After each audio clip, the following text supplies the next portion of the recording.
ပရိသတ်များအားလုံးပဲမင်္ဂလာခင်ဗျာ။ KN ကျသမားလေး Veronica ကို One Championship ကပွဲတည်ပေးလိုက်ပါခင်ဗျာ။လာမယ့်နိုဝင်ဘာလ10ရက်နေ့ကိုရောက်ရင်ကျင်းပမယ့်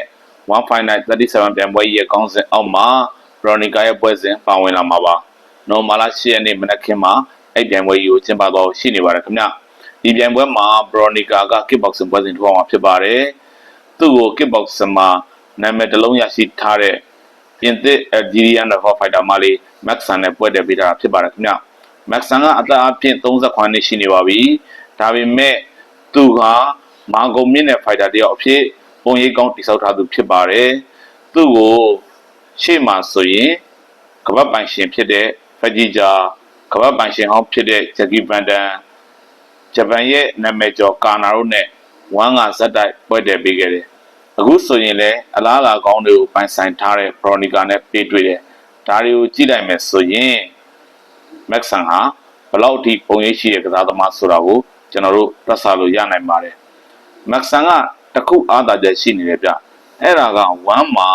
သူ့ဒီနောက်ဆုံးထိုးတဲ့သုံးပွဲဇက်တိုက်ကို Kickboxing ကြီးပဲထိုးခွင့်ရခဲ့တယ်။အခု Veronica နဲ့ပွဲစဉ်ဆိုရင်လည်းသူက Kickboxing ထိုးခွင့်ရတယ်။ဒီတော့သူကလက်ကျင်အဆန့်အပြတ်ရှိနေတဲ့သဘောမျိုးရှိနေပါတယ်ခင်ဗျ။ Veronica ကတော့ Junior Fighters ကိုအနိုင်ရရှိပြီးတဲ့နောက်မှာပခုံးတန်ရသွားခဲ့တယ်။ကာလတစ်ခုကြာနားနေခဲ့ရတယ်။ဒါကြောင့်လဲဝမ်းက Veronica ကိုပွဲမတည်ပေးဘဲနဲ့အချိန်စောင့်နေခဲ့တာပါ။အခုဒဏ်ရာပြဿနာကင်းစင်ပြီးတော့ကြန့်ခိုင်မှုအပြည့်အဝရရှိမှာပဲ Veronica ကိုဝမ်းကပွဲပြန်တည်ပေးလိုက်တာဖြစ်ပါတယ်ခင်ဗျ။ဒီတော့ Veronica အနေနဲ့အခုပွဲစဉ်မှာ Max San ကိုရင်ဆိုင်တဲ့အချိန်မှာပေါ့လေ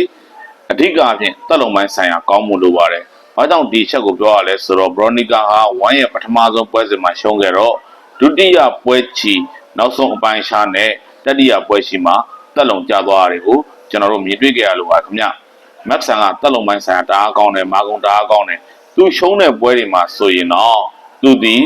နောက်ဆုံးပွဲချီတီထိုးပြီးတော့အမတ်ဆုံးဖြတ်ချက်နဲ့ရှုံးတာတွေများခဲ့တယ်ခင်ဗျ။ဝမ်းရဲ့အတွေ့အကြုံကိုရှင်းကြည့်လိုက်မယ်ဆိုရင်လည်း Max San ကအသာစီးရနေပါတယ်။ Max San ဟာဝမ်းမှာ6ပွဲထိုးပြီးပြီသူဒီ